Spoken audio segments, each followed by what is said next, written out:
সারা বিশ্বে যখন ফুটবল নিয়ে উন্মাদনা, ঠিক তখনই উল্টো পথে হাঁটছে ভারত।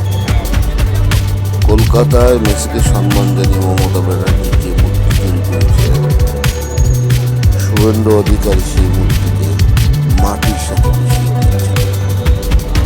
প্রিয় দর্শক, একজন আন্তর্জাতিক খ্যাতিসম্পন্ন ফুটবল খেলোয়াড় যেভাবে অপমান ভারতের কতটা যুক্তিযুক্ত তা আপনাদের কাছে প্রশ্ন। বিশ্ববিখ্যাত আর্জেন্টিনার ফুটবল খেলোয়াড় মেসি ভারত সফর করেছিলেন মমতা ব্যানার্জি ক্ষমতার সময়। তার সম্মানে কলকাতায় মেসি একটি বিশাল মূর্তি স্থাপন করা, সেই মূর্তিকে আজ অপমান করা হচ্ছে কলকাতায়। কলকাতাবাসী মনে রাখবেন, মেসি মেসি মেসি কোনো সুরেন্দ্র না, মেসি কোনো ধর্মের ভিত্তিতে না।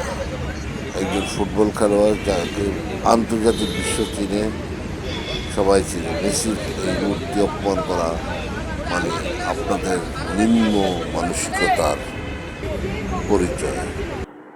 এই মানসিকতা যারা দেখায় তারা মানুষের চেয়ে মানুষ না, তারা কুকুরের চেয়ে অদম। বিজেপি তো নর্মালি কুকুরের চেয়ে অদম, এটা সবাই জানে।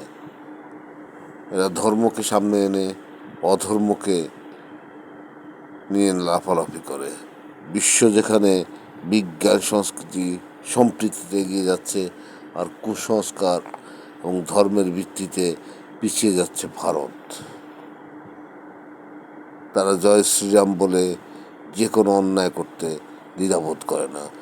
গরুকে তারা মাতা বলে, গরুর মুত খায়, গরুর গোবর খায়। ছি, মানুষ, এগুলো মানুষ নামের কলঙ্ক।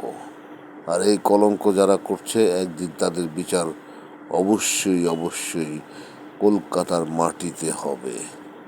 সেই স্বপ্ন দেখে যাচ্ছে মানুষ। অন্যায়কারী বেশি দিন টিকতে পারে না। অন্যায়কারীর বিচার খুব সহসাই হয়। আজকে মেসিকে যেভাবে রাস্তায় ফেলে অপমান করা হচ্ছে, সময় আসবে শুভেন্দু অধিকারী ও তোর গুন্ডা পান্ডাদেরও তাদেরকে এরকম রাস্তায় ফেলে হাত পা বেঁধে অপমান করা হবে। উন্মাদ নৃত্য করছো, সেই নৃত্য